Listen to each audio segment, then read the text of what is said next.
Move it along, old man. You're blocking the parade. The words cut through the early morning air like a slap. People turned. A few gasped. Most just stared. On Main Street, beneath fluttering American flags and red, white, and blue bunting, a black man in his late 70s stood frozen at the edge of the sidewalk. He wore a faded navy blazer, pressed but worn thin at the elbows, and a Veterans Day cap pulled low over silver hair. His hands trembled as he tried to straighten the row of medals pinned to his chest.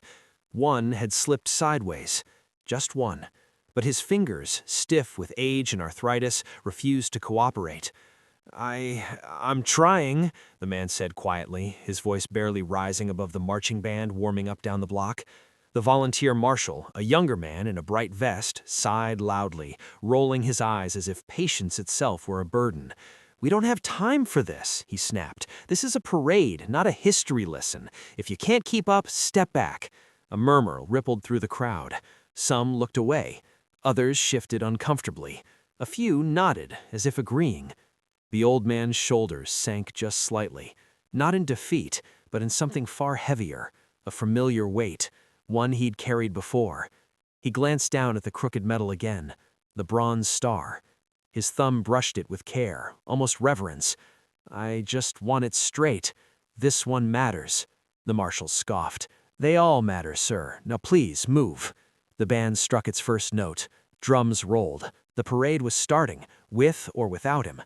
And that's when Officer Daniel Harper stepped out of formation.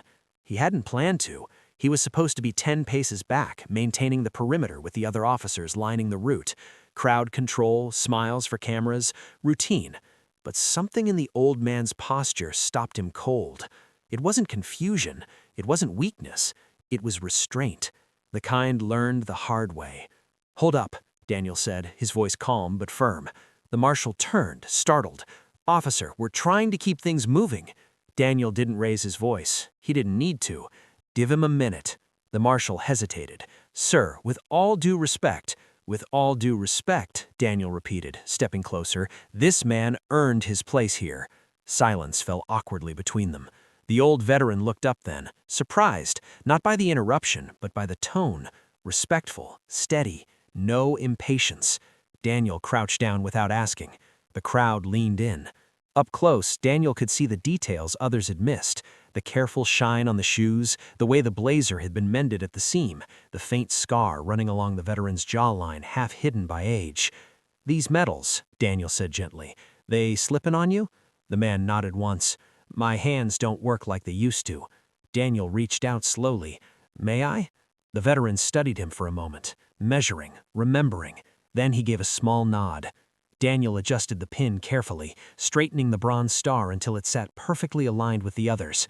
As he did, he noticed something else. The ribbon wasn't new, it was old, older than Daniel himself. "Vietnam?" Daniel asked quietly. The man's lips pressed together. "Korea, then Vietnam, advisor." Daniel's breath caught. "Sir," he hesitated. "What's your name?" "James Carter, Staff Sergeant, retired." Daniel finished adjusting the medal and stood, snapping to attention without thinking, without cameras, without prompting. He saluted. The crowd went still. James Carter's eyes widened. Slowly, deliberately, he returned the salute. His hand shook, but it didn't waver. For a heartbeat, decades collapsed into a single moment. Then the marshal cleared his throat. "We really do need to—" Daniel turned sharply. "He'll walk when he's ready." The marshal opened his mouth to argue, then closed it, because now people were watching, phones were raised, and something had shifted. James took a breath. "Thank you, officer." Daniel smiled faintly. "Thank you for your service, Sergeant." The old man nodded, but his eyes glistened. The parade resumed. As James stepped forward, slower than the others, but steadier now, whispers followed him. "Did you see that medal? Bronze star? How old do you think he is?" But Daniel stayed near him, matching his pace. "Can I walk with you?" Daniel asked. James looked surprised, then quietly pleased. "I'd like that." They moved together beneath the flags, and that's when Daniel noticed something that made his chest tighten. Pinned just beneath the bronze star was a smaller medal, less polished, its ribbon frayed almost to threads. Daniel frowned slightly. "That one," he said softly. "I don't recognize it." James's gaze dropped to it. For a long moment he didn't answer. Then he said, "That one was given to me by a man who didn't come home." Daniel felt the weight of those words settle between them. "Who was he?" Daniel asked. James swallowed. "My commanding officer, Captain Robert Whitaker." Daniel's steps slowed. The name struck something deep and unexpected, because it wasn't just a name, it was a name Daniel knew, one he'd grown up hearing at his own family's dinner table, one etched into a folded flag, kept in a wooden box in his mother's closet. Daniel stopped walking. James noticed immediately. "Officer?" Daniel's voice was barely a whisper. "My grandfather was Captain Robert Whitaker." James turned fully towards him now. The parade continued around them. The music played. The crowd cheered. But for James Carter and Daniel Harper, the world narrowed to a single truth. The medal pinned to James Carter's chest had been given by the man who raised Daniel's mother, and whatever had happened between them had been buried for over 50 years. James's eyes searched Daniel's face. Then he nodded once, slowly. "I wondered," he said. "I wondered if someone would ever come looking." Daniel's throat tightened. "Sir," he said, voice shaking, "I think there's a story here we both need to hear." James looked ahead towards the end of the parade route. "Then you'd better walk with me," he said quietly, "because it's a long one." They walked in silence for several long steps, the sound of the parade swelling around them like a distant tide. Brass instruments blared, children waved flags. Somewhere, a crowd cheered for a float Daniel couldn't see. All he could hear was his own heartbeat.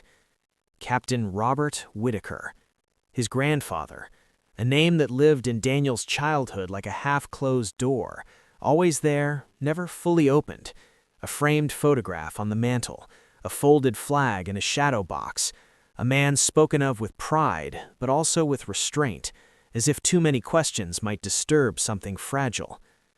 "You knew him," Daniel finally said, his voice low. James Carter nodded once. "Better than most." Daniel glanced at the small, weathered medal again. It didn't look like something issued by command. No serial shine, no regulation polish. It looked personal. "My grandfather never talked much about the war," Daniel said. "Just said he lost good men, said he came back with ghosts." James exhaled slowly, like someone releasing a breath they'd held for decades. "That sounds like Robert." They reached a stretch of road where the parade slowed. A color guard paused ahead, adjusting formation. Daniel took the moment. "If it's not too much," Daniel said gently, "I'd like to understand how you knew him and why he gave you that medal." James stopped walking. For a second, Daniel worried he'd pushed too far. Then James reached up and touched the ribbon again, his fingers lingering like they were brushing memory itself. "I was 19, didn't know much beyond my mother's front porch in Birmingham. Signed up because it felt like the only way to prove I mattered." Daniel listened, instinctively stepping half a pace closer. "They put me in Korea first, cold like I'd never known. White boys from farms, cities, everywhere. And me." James gave a humorless smile. "Didn't matter how well you shot, didn't matter how fast you ran. You were always the black one." Daniel felt a familiar tightness in his chest. "My grandfather," Daniel said carefully, "was he—" James raised a hand. "Let me finish." Daniel nodded. "When Captain Robert Whitaker took command of our unit, things were already bad. We were short on supplies, short on sleep, short on patience, and I'd already learned to keep my head down." The band struck up again nearby, but James's voice cut through it, steady and clear. "He noticed me the first week, not because I stood out, but because I didn't. I did my job, I followed orders, I didn't complain." James chuckled softly. "That bothered him." Daniel blinked. "Bothered him?" "He called me into his tent one night, asked why I never spoke up, why I never asked for reassignment when others did. I told him the truth." James looked at Daniel now, eyes sharp despite their age. "I told him black men didn't get reassigned. We got buried." Daniel swallowed hard. "What did he say?" James smiled faintly. "He said, 'Not on my watch.'" They resumed walking. "He made it clear from that day on that everyone in his unit answered to the same standard. No exceptions, no shortcuts, and no tolerance for disrespect, especially from his own officers. Daniel pictured his grandfather then, younger, sterner, alive in a way photographs never captured. But command didn't like that, especially not in Vietnam later. A white officer standing up for a black sergeant, that drew attention. Bad attention, Daniel murmured. James nodded. One night, during an operation near Da Nang, everything went sideways. We were ambushed, heavy fire, chaos. His voice lowered. I pulled 2 men out under fire. One didn't make it, the other lived because of it. Daniel's throat tightened. You saved them. James shrugged. I did my job. And the medal? Daniel asked. James' jaw clenched. Command didn't see it that way, he said. They recommended me for a commendation, but it disappeared. Paperwork lost, signatures delayed. You know how that story goes. Daniel did know. My grandfather fought it, raised hell, filed appeals, refused to let it go. What happened? Daniel asked. James stopped again. This time, the pause was heavier. They transferred him, James said. Sudden, quiet, said it was administrative. Daniel's breath caught. That transfer, James continued, put him in a position where he took a round meant for another officer. Daniel closed his eyes. My grandfather died 2 months later, complications from the wound. James nodded. Before he left the unit, he came to see me, said he was sorry he couldn't fix the system, said he wished he'd done more.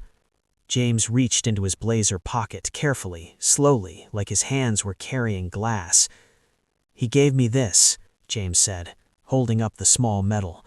Not official, not recognized, just something he'd kept from an old training kit. Daniel stared at it. He said, the world may never thank you, but I see you. Daniel's vision blurred. I never told my family any of this, didn't think anyone would listen, didn't think it mattered. Daniel shook his head, emotion breaking through his voice. It mattered. It still matters. James studied him. You became a police officer, James said. Why? Daniel thought of his own answer, the one he usually gave. About service, about stability, about wanting to help. But standing here, beside this man, the truth felt different. My grandfather believed in doing the right thing, even when it cost him. I wanted to live up to that. James smiled. He'd be proud of you. They reached the end of the parade route. Crowds began to thin. Music softened. James turned towards a bench near the curb, clearly tired. Daniel guided him gently, making sure he sat comfortably. Thank you for telling me, Daniel said. I know it wasn't easy. James waved it off.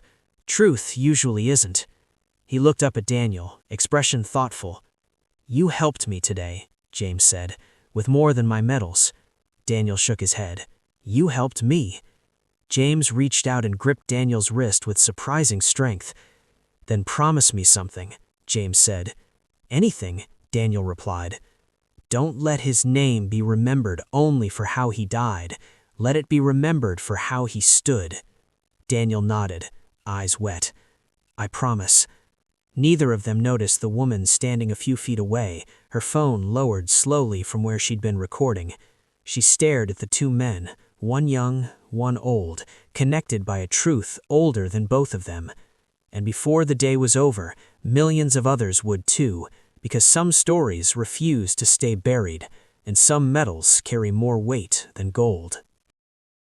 The woman with the phone hesitated only a moment longer before slipping it back into her purse. Her name was Elaine Porter, 64, retired school librarian, and she had attended the Veterans Day parade every year since her husband passed. She had come for the music, the flags, the familiar ache of memory. She hadn't expected to witness history. Elaine had seen the bullying earlier, the teenagers mocking the old black veteran, the careless laughs, the way people looked past him like he was furniture instead of flesh. That was what made her lift her phone in the first place, not to shame anyone, just to record the truth, the way she'd learned to do her entire career. But what she captured was something else entirely. An officer kneeling, hands steady, respectful, listening, and then the words, Captain Robert Whitaker. Elaine's breath had caught at that name. She'd recognized it instantly. Whitaker wasn't just another officer lost to time. His story had passed through her library once, decades ago, buried in old clippings and local histories no one checked out anymore. A white captain, a black sergeant, a medal that never made it into the books. Elaine knew, in her bones, that what she'd just witnessed wasn't meant to stay private. Across the street, Daniel helped James to his feet as volunteers began guiding veterans towards shaded seating. The sun was higher now, heat pressing down, the day growing louder again, as if nothing monumental had just occurred. "You sure you're all right?" Daniel asked. James nodded. "I've stood through worse." Daniel smiled gently. "I believe that." They walked slowly toward the veterans' tent. A few people glanced their way, some curious, some respectful, but most moved on, unaware of the story that had just stepped into the light. James paused again, looking back toward the street where the bullying had started. "Funny thing," he said quietly. "All those years I wore these medals crooked because my hands shook too much to fix them." Daniel glanced down. "They look just right now." James chuckled. "I guess they do." As they reached the tent, a volunteer approached with a clipboard. "Sir, we've got water and seating." Her voice trailed off as she noticed the medals, and then her eyes widened. "Are you Sergeant James Carter?" she asked. James blinked, surprised. "I was." The volunteer's face flushed. "My grandfather served in Vietnam. He talked about a Sergeant Carter who pulled men out under fire, said he never forgot him." James stared at her, stunned. "I don't—" he began. Daniel watched as something shifted around them. Subtle, but real. A ripple. The volunteer straightened. "Thank you for your service, sir." Others nearby looked over. Another man removed his hat. A woman placed her hand over her heart. James swallowed hard, emotion pressing against years of restraint. "Thank you," he said quietly. Daniel felt his own chest tighten. "This," he thought, "this is how it should have been." Across the plaza, Elaine had already uploaded the video. She hadn't added commentary, no hashtags, just a simple caption. "This is what honor looks like." Within minutes, the notifications started. At first it was slow, a few likes, a few shares, then faster, then uncontrollable. By the time Daniel finished escorting James to a shaded chair and returned to his patrol duties, his radio crackled. "Daniels," came his sergeant's voice. "Where are you?" "Near the veterans' tent." "Good. Stay there." There was a pause. "You're trending." Daniel frowned.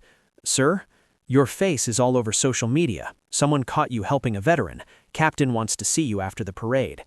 Daniel's stomach dropped, not from fear, but from the unfamiliar weight of attention. "Yes, sir." He glanced back at James, who sat quietly sipping water, unaware of the digital wildfire spreading outward. Elaine watched it unfold from a bench across the plaza, her phone buzzing non-stop. Comments poured in. "This made me cry. My dad served and was treated the same way. Why don't they teach this in school? That officer deserves a medal too." Then one comment froze her fingers mid-scroll. "Captain Whitaker was my grandfather." Elaine blinked. She tapped the profile. A uniformed man. Name, Daniel Whitaker Daniels. Her heart pounded. She looked up across the plaza, spotting Daniel instantly. The posture, the eyes, the resemblance that only blood could carve into bone. "Oh my God," she whispered. She typed quickly, carefully. "I recorded this. Your grandfather would be proud. Please message me." Across the plaza, Daniel's phone vibrated. He ignored it. Then it vibrated again, and again. Finally, he checked it. His breath caught. The message stared back at him like a door opening. He looked up at James. "Sir, there's something happening." James raised an eyebrow. "That sounds dangerous." Daniel smiled faintly. "Maybe, but I think it's the good kind." Within an hour, local news vans began pulling up along the perimeter, then national ones. Producers scrambled, cameras rolled, anchors adjusted ties. "Officer Daniels," someone called. "Over here." Daniel felt the old instinct rise, to step back, to deflect. But then he saw James watching him, not with expectation, with trust. Daniel took a breath. He stepped forward. "This isn't about me," he said into the microphones. "It's about a man who served his country with courage and didn't get the recognition he deserved."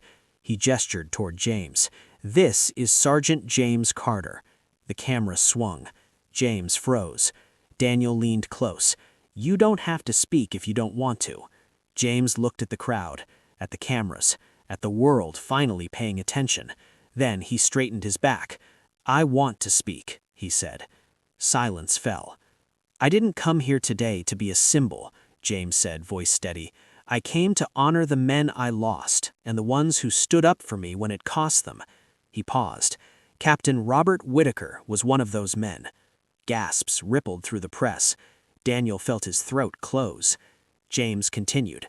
"He gave me a medal the system refused to give, and I wore it crooked because I didn't think it mattered." He lifted his chin. "Today, because of this officer," he nodded at Daniel, "I remembered that it does." The plaza erupted. Applause, cheers, tears. Daniel felt something inside him finally click into place, a piece of his grandfather he'd been carrying without knowing its shape. Later that evening, as the sun dipped low and the crowds thinned, Daniel sat alone in his cruiser, his phone buzzing relentlessly. Messages from family, from strangers, from veterans, and one voicemail. He played it. "Officer Daniels, this is the Department of Veterans Affairs. We'd like to speak with Sergeant James Carter regarding a commendation review." Daniel closed his eyes. The truth had finally caught up, and it wasn't finished yet. Because some medals wait decades to be seen, and some stories don't end, they finally begin. By the time the sun dipped behind the courthouse roof, the parade was officially over, but the story was only beginning. Daniel Daniels sat in his cruiser with the engine off, hands resting on the steering wheel, staring at nothing. The applause still echoed in his ears, mingling with James Carter's voice, steady and dignified, finally heard after decades of silence. His phone buzzed again on the passenger seat. He didn't look at it. He didn't need to. He already knew what was coming. Inside the nearby community center, James sat alone in a folding chair, his medals resting against his chest, like they had finally found their weight. Volunteers had offered rides, interviews, dinner invitations. He'd declined them all politely. "I just need a moment," he'd said. What he really needed was air. He rose slowly and stepped outside, leaning his cane against the brick wall. The late afternoon breeze brushed his face, carrying the smell of hot asphalt and distant food trucks packing up. For the first time in years, he felt exposed, not weak, just seen. A voice broke the quiet. "You handled that well." James turned. Daniel stood a few feet away, hat tucked under his arm.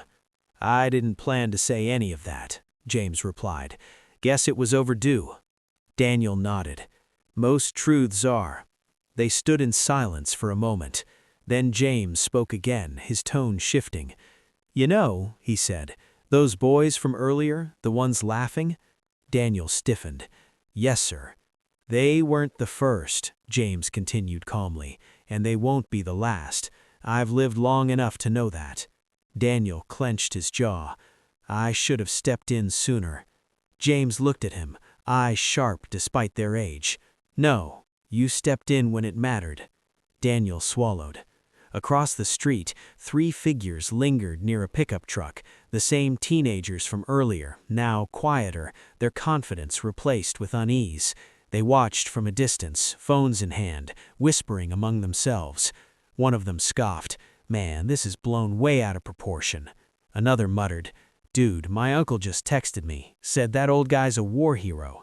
The third didn't speak. He stared at the ground, the earlier laughter replaying in his head, louder now, uglier. Their mocking had felt harmless in the moment. Now it felt permanent. Inside the community center, Captain Helen Ruiz paced near a makeshift press area, her expression unreadable. She'd commanded the precinct for nearly 15 years, long enough to recognize moments that changed careers and institutions. "Captain," an aide whispered, handing her a tablet. "It's everywhere. National networks are requesting statements." Ruiz glanced at the screen. The headline glared back at her. Officer helps veteran, discovers his grandfather's hidden legacy. She exhaled slowly. This isn't just viral, this is historical. Sir? The aide asked. She corrected herself automatically. Ma'am, she said, then waved it off. Get me Daniels. Back outside, Daniels' radio crackled. Officer Daniels, report to the community center. Captain Ruiz wants to see you. Yes, ma'am, he replied. James watched him turn to go. They're not calling you in trouble, are they? James asked lightly. Daniel smiled. I don't think so. James nodded. Good, because you did your job. Daniel hesitated, then reached into his pocket. He pulled out a small velvet box, old, worn. I was going to keep this, he said quietly, but I think it belongs with you. James frowned slightly as Daniel opened it. Inside lay a tarnished but unmistakable silver star. James' breath caught. I found it after my grandfather passed. No paperwork, no ceremony, just his note. He said it was yours. James' hands trembled as he reached out, stopping just short. I never thought I'd see it again, he whispered. Daniel held the box steady. You should have it all along. James closed his fingers around it, eyes glistening. Thank you, he said simply. Inside, Captain Ruiz stood as Daniel entered. Her gaze softened, just a fraction. Sit, she said. Daniel obeyed. I've read your file. Commendations, complaints, standard stuff. She leaned forward. But today, she said, you reminded a lot of people what this badge is supposed to mean. Daniel didn't speak. She continued. The department will be issuing a formal statement, so will the city. We're also reopening a review into historical commendations denied due to racial discrimination. Daniel's heart skipped. For James Carter? For James Carter, Ruiz confirmed, and others. She paused. You didn't just help one man today, you opened a door. Daniel nodded slowly. Good, she said, because it's going to get uncomfortable. As if on cue, shouting rose from outside. Ruiz's expression hardened. What now? An officer rushed in.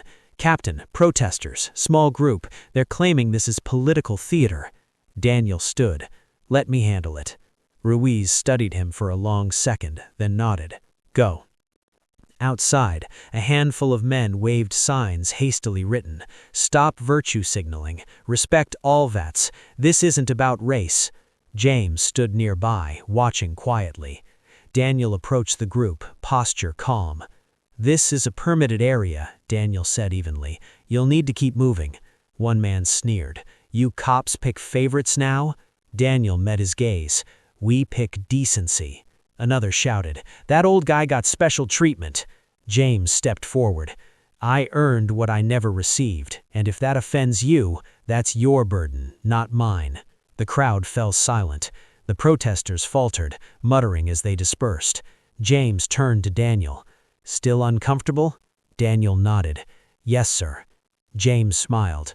Good, means something's changing.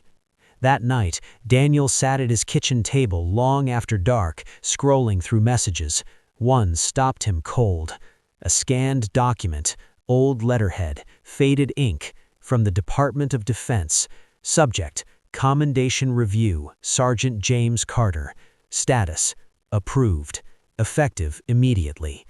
Daniel covered his mouth, emotion surging unexpectedly. He dialed James. Sir, he said when the line connected, voice thick. They approved it. On the other end, silence. Then a quiet laugh. About damn time, James said, but beneath the humor, there was release. Outside Daniel's window, fireworks from a distant neighborhood celebration lit the sky briefly, red, white, and blue bursting against the dark. For the first time, Daniel understood something his grandfather had never written down. Some medals are forged in fire, others in patience, and the hardest ones to earn are the ones the world refuses to give, until someone finally stands up and says, enough. Section 4 ended not with closure, but with momentum, because when truth surfaces, it doesn't stop at one man. It demands reckoning. The fallout didn't arrive loudly. It crept in quietly, through phone screens, dinner tables, church pews, and late-night news segments, settling into the country's consciousness like an uncomfortable truth that refused to be ignored. By morning, James Carter's name was everywhere, not just as the elderly veteran from the parade, but as a man history had failed, and as a mirror many didn't want to look into. Daniel Daniels woke to his phone vibrating non-stop on the nightstand. He didn't need to unlock it to know what waited on the other side. He could already hear the familiar cadence of outrage and praise colliding. He sat up slowly, rubbing his face. The uniform hung pressed and ready on the back of the chair. It felt heavier than usual. When he finally looked at his phone, the notifications stacked endlessly. Emails from city officials, messages from fellow officers, texts from family he hadn't spoken to in years, and headlines. Decorated black veteran finally recognized after 60 years. Parade incident sparks national conversation on forgotten heroes. Officer's gesture opens door to historical review. Mixed in were the uglier ones. Anonymous comments, angry messages, accusations of favoritism, threats thinly veiled as opinions. Daniel exhaled slowly and set the phone down. Across town, James sat at his small kitchen table, hands folded around a mug of coffee he hadn't touched. The television murmured softly in the background, replaying footage from the parade, the moment Daniel had helped straighten his medals, the hush that had fallen over the crowd, the slow realization spreading across faces. James watched himself on the screen, older than he felt, steadier than he'd ever been allowed to be. The reporter's voice cut through the room, raising questions about how many other veterans were denied recognition due to systemic bias. James turned the TV off. He didn't need anyone else explaining his life to him. The knock at the door startled him. He rose carefully, cane tapping once against the floor, and opened it to find Mrs. Evelyn Brooks from next door holding a folded newspaper. "They finally did right by you," she said, eyes bright. James smiled politely. "Looks that way." She hesitated, then added softly, "My brother served in Korea. Came back quiet, never talked about it, never got a thing." James nodded. "A lot of us didn't." Word traveled fast through the neighborhood. Some people came with congratulations, others came with apologies, awkward, late, but sincere. A few didn't come at all. At the precinct, Captain Ruiz stood before a packed briefing room. The usual hum of chatter was absent. Every officer sat upright, alert. "This department," she said evenly, "is under a microscope." No one shifted. What happened at that parade was not a publicity stunt. It was a reminder. She paused, letting the silence do the work. "We serve the public. All of it. That includes honoring the people we once ignored." A hand raised in the back. "With respect, Captain," an older officer said, "this is opening old wounds. Some folks think we're rewriting history." Ruiz met his gaze. "No, we're finally reading it." Murmurs rippled through the room.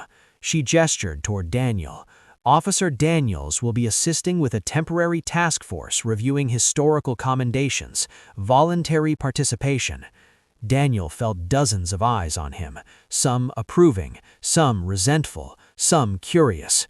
After the meeting, he barely made it to his desk before being cornered by a fellow officer. "You ready for the heat?" the man asked quietly. Daniel shrugged, wasn't exactly planning on it. "Well," the officer said, lowering his voice, "half the department's proud of you. The other half thinks you just made everyone's job harder." Daniel nodded. "Probably both are true." Outside the precinct, the city felt different. Flags still flew, streets bustled, but conversations lingered longer. People argued louder, others listened more carefully. At a diner near the courthouse, two men argued over coffee. "They're making it about race again," one scoffed. The other shook his head. "No, they're making it about fairness. There's a difference." At a high school history class, a teacher paused mid-lesson. "Today," she said, "we're talking about stories that didn't make the textbook." At the community center, flyers appeared on the bulletin board. "Veterans Story Night. All are welcome." James stared at one of them later that afternoon, unsure how he felt. He hadn't spent decades being silent just to become a symbol. That evening, Daniel visited James again, this time without a uniform. "I hope I'm not intruding," he said. James waved him in. "If you were, I'd tell you." They sat across from each other, the table between them cluttered with old photographs James had pulled from a drawer. Young men in uniform, black and white smiles, faces full of hope that history would later dim. "That one," James said, pointing, "was Tommy, best shot in the unit, came home and couldn't get a job." Daniel studied the photo. "Did anyone ever make it right?" James shook his head. "Not for him." Daniel swallowed. "We're trying, the task force. It's not fast, but it's something." James looked at him carefully. "You didn't do this for praise, did you?" "No, sir." "Good, because praise fades, but this," he tapped the table, "this might last." Outside, a car slowed as it passed the house, then another. By nightfall, a small crowd had gathered across the street, reporters mostly, cameras, questions shouted into the dark. James watched from the window, expression unreadable. Daniel stiffened. "I can ask them to leave." James shook his head. "Let them look. I've been invisible long enough." But not everyone watching meant well. Across town, a radio host leaned into his microphone. "They're calling this justice," he sneered. "I call it selective memory." Calls poured in, opinions sharpened. The country was dividing itself into camps, not just over what happened, but over what it meant. Late that night, Daniel received a message from an unknown number. "You embarrassed a lot of people today. Be careful who you make heroes." He stared at the screen, then deleted it. Across the city, James lay awake, staring at the ceiling. For the first time in decades, he wasn't wondering if his service mattered. He was wondering what it would cost, because recognition, he knew, was never free. It came with attention, with resistance, with a reckoning that didn't stop once the applause faded. And somewhere deep inside, James felt something shift again. Not pride, not anger, but resolve. If the world was finally listening, then he was finally ready to speak. Section 5 didn't bring peace. It brought consequences and the kind of truth that refuses to sit quietly once it's been named. The backlash arrived the way storms often do in America. Not all at once, but from every direction. By the end of the week, James Carter's quiet street no longer felt like his own. News vans lined the curb, microphones bloomed like steel flowers on the sidewalk. People he'd never met debated his worth from behind tinted windows. Some called him a hero, others called him a distraction, and a few, louder than the rest, called him something uglier. James learned quickly that being seen was not the same as being understood. Inside City Hall, tempers flared behind closed doors. Emails circulated between departments, careful language masking panic. The mayor's office wanted statements drafted and redrafted. Lawyers debated wording like it was a chess match. "We can't open a floodgate," one advisor warned. "If we acknowledge one mistake, we invite hundreds more," another said.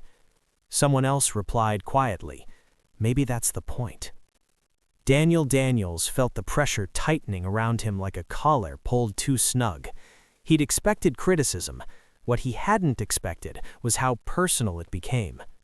At roll call, conversations stopped when he entered the room. A few officers clapped him on the shoulder. Others avoided eye contact. One afternoon, as he was heading out, a veteran officer muttered just loud enough to hear, "Guess medals mean more than procedure now." Daniel stopped, turned. "You want to talk about it?" he asked evenly. The officer shrugged. "Just saying, we're cops, not historians." Daniel held his gaze. "We're public servants. History's part of the public." The room went silent. That night, his wife found him sitting at the kitchen table long after dinner, scrolling through messages he hadn't opened. "You don't have to read them," she said gently. "I do, because he had to live them." Across town, James received a letter in the mail, handwritten, shaky. "Mr. Carter, my father served with men like you. He came home broken and drank himself to death. No medals, no apology. Thank you for reminding the country what it owes. James folded the letter carefully and placed it in a drawer already filling with others like it. But for every letter like that, there was another that left his hands trembling. Anonymous notes, slurs scribbled in block letters, warnings disguised as advice. One envelope contained nothing but a newspaper clipping of the parade photo, his face circled in red ink. He burned that one in the sink. The community meeting that Friday overflowed. Folding chairs filled the gymnasium. Elderly veterans sat beside teenagers holding phones. Police stood along the walls, alert but restrained. James took the microphone slowly. He didn't plan a speech, never had. I didn't ask for this attention, he began. I asked for acknowledgement. The room quieted. For 60 years I was told to wait my turn. Turns out my turn came after I stopped asking. A man in the back scoffed loudly. You got your medal, what more do you want? James met his eyes. For the next man not to have to beg. Applause erupted. Not polite, raw. Outside, protesters gathered. Some waved flags, others waved signs accusing the city of rewriting history, of disrespecting tradition. News cameras captured it all. That night, the city council announced a formal review of military commendations dating back 50 years. The backlash doubled overnight. Talk shows debated it. Commentators shouted. Social media burned. James's name trended again, this time alongside words like controversial and divisive. Daniel watched it unfold, jaw clenched. This is bigger than both of us now, he told James during a quiet visit. James nodded. It always was. What if it cost you peace? Daniel asked. James smiled faintly. Peace was never free. Then came the threat. Not a letter, not a comment.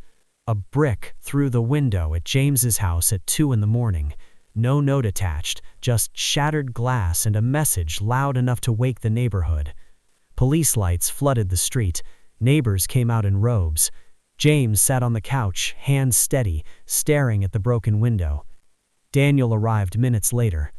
I'm sorry, he said quietly. James shook his head. Don't be. This is the sound of old lies breaking. Security was increased, press presence intensified, and through it all, James refused to leave his home. I spent a lifetime being told where I couldn't go, he said. I'm not hiding now. At the precinct, a young officer approached Daniel hesitantly. My grandfather served in Vietnam, never talked about it, never got help. Watching this, it matters. Daniel nodded. Then it's worth it. Late one evening, James stood alone on his porch looking out at the streetlights. For the first time since the parade, he felt tired.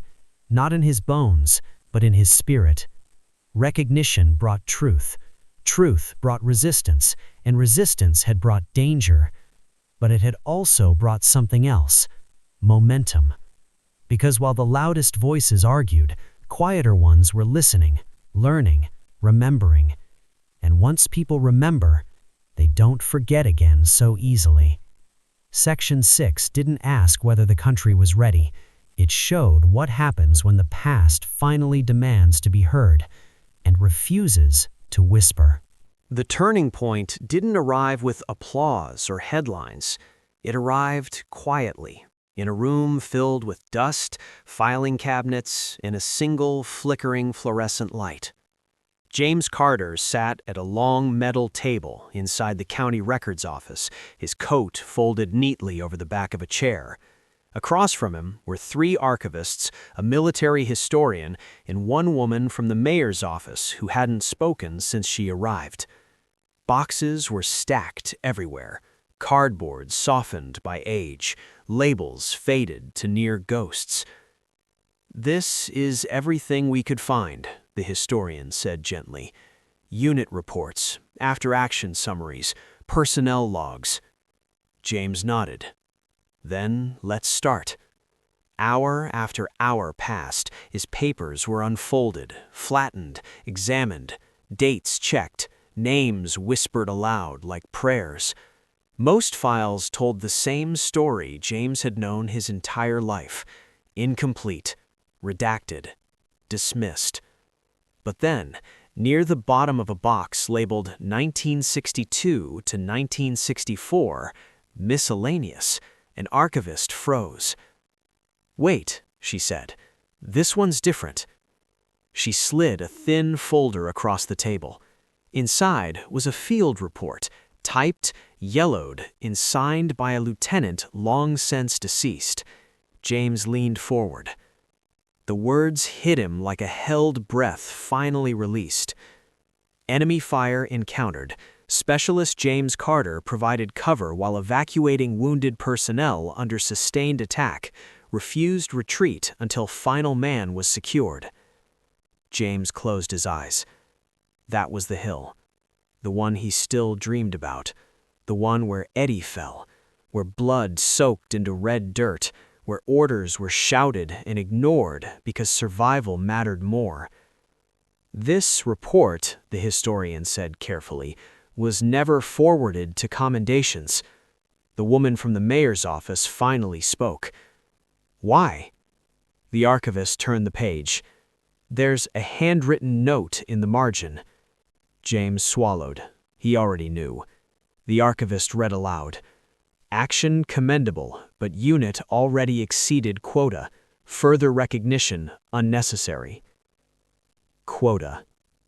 James leaned back slowly. So that was it. Not denial, not disbelief. Accounting. The room went silent. Outside, rain tapped gently against the windows. Daniel stood in the hallway, arms crossed, watching through the glass as James stared at the document that confirmed what he'd felt for decades, that courage had been measured, rationed, and denied.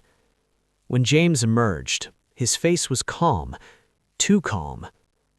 "They knew," he said quietly. "They always knew." The historian nodded. "And there's more."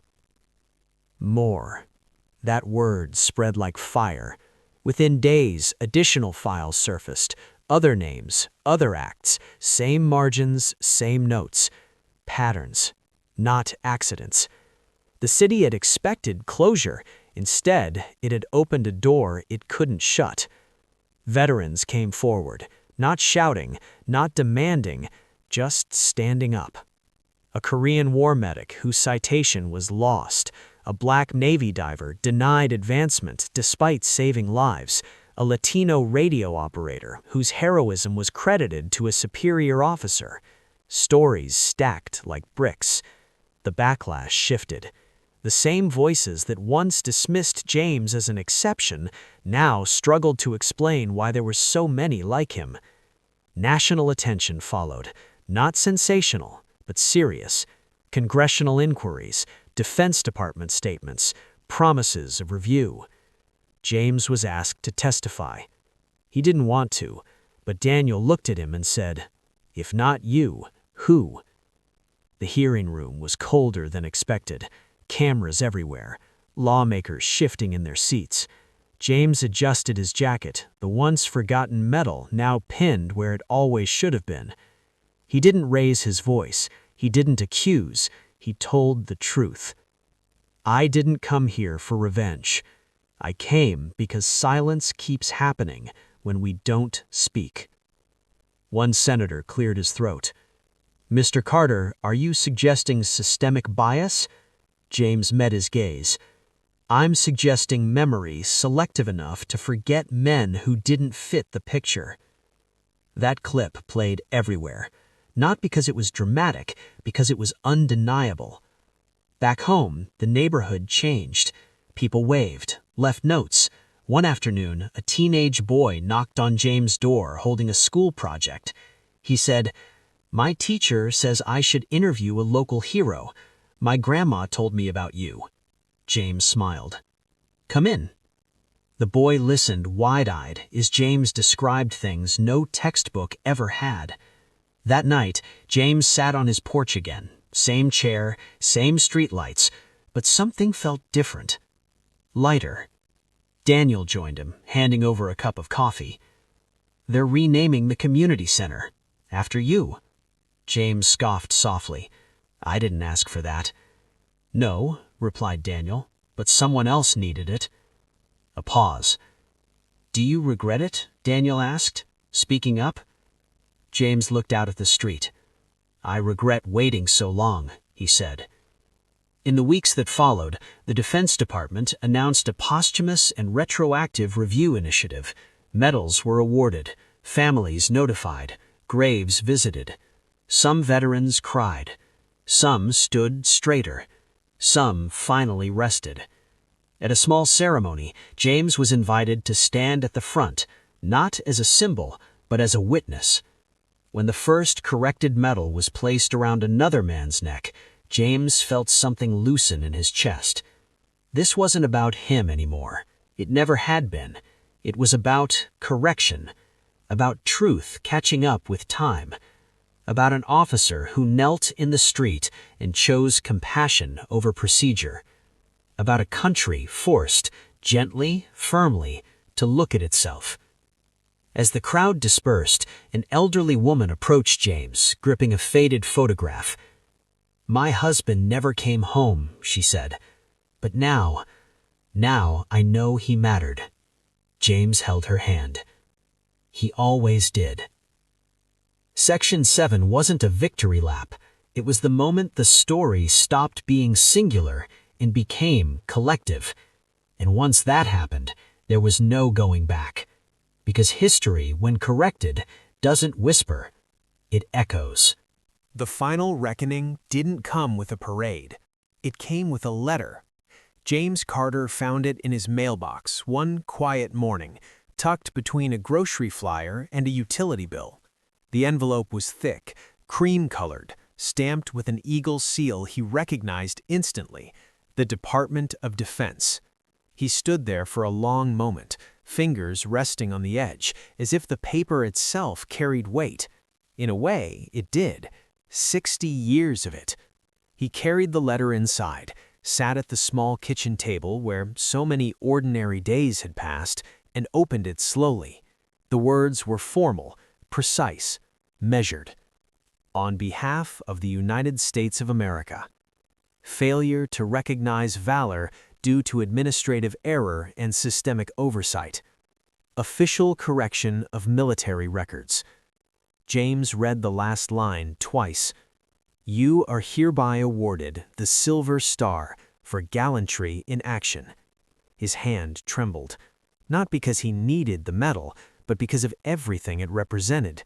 He closed his eyes, and for the first time in decades, allowed himself to remember the hill clearly, the heat, the shouting, the sound of boots slipping on loose dirt, Eddie's voice yelling his name, the moment he chose not to retreat. He exhaled. "I told you I'd come back for you," he whispered to no one and everyone. The ceremony was scheduled 2 weeks later. This time there was no confusion about where James belonged. The town square filled early, folding chairs lined the streets, flags waved, not hurriedly, not out of obligation, but with intention. People came from everywhere. Veterans wearing caps heavy with patches, families carrying photographs of fathers and grandfathers, young officers standing straighter than they ever had. Daniel stood near the stage, uniform crisp, jaw tight, not from nerves, but from pride.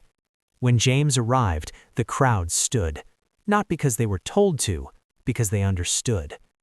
As he walked, people reached out, not to touch, but to acknowledge, a nod, a hand over the heart, a quiet thank you. On the stage, the general spoke carefully. "Today is not about correcting the past," he said. "It's about honoring the truth." When the Silver Star was lifted, sunlight caught the medal and scattered it across the square. James felt its weight as it was placed around his neck, heavier than he expected. He thought of Eddie, of the men's names never made it to paper, of the decades when silence was easier than truth. He looked out at the crowd and spoke. "I stood on a street corner once and thought I was invisible," he said. "Turns out I was just unseen." A murmur rippled through the crowd. "This medal isn't proof I mattered," he continued. "It's proof that history can be wrong and that it's our job to fix it." When he stepped down, Daniel met him at the bottom of the steps. They didn't shake hands, they embraced. Later that afternoon, after the chairs were folded and the flags lowered, James returned home. He placed the medal carefully in a small wooden box, not to hide it, but to protect it. On the wall above his chair, he hung a single photograph from the ceremony, not of himself, but of the crowd, because that was the real victory. The weeks that followed brought more changes. A national commission was formed to review overlooked commendations. Schools requested James to speak. Museums asked for oral histories. James said no to most. He said yes to one. A small middle school on the east side of town. The students listened as he spoke, not about war, but about dignity. You don't need a uniform to do the right thing. You just need to notice when someone's being pushed aside.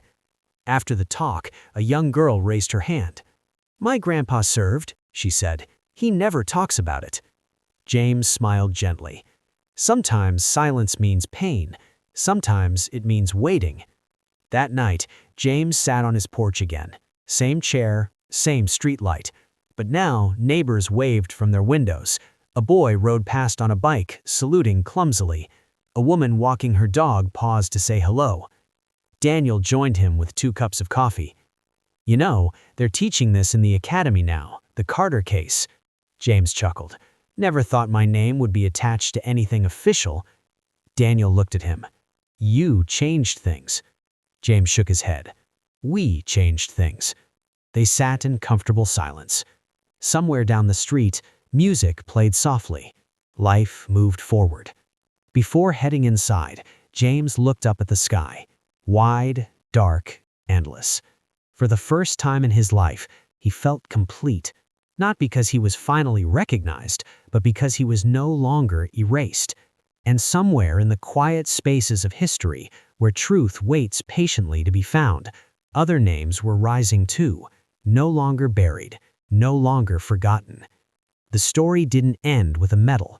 It ended with a promise that dignity would not be optional, that silence would not be the default, that courage, once seen, would never again be denied, and that sometimes all it takes to change history is one person choosing to kneel instead of turning away.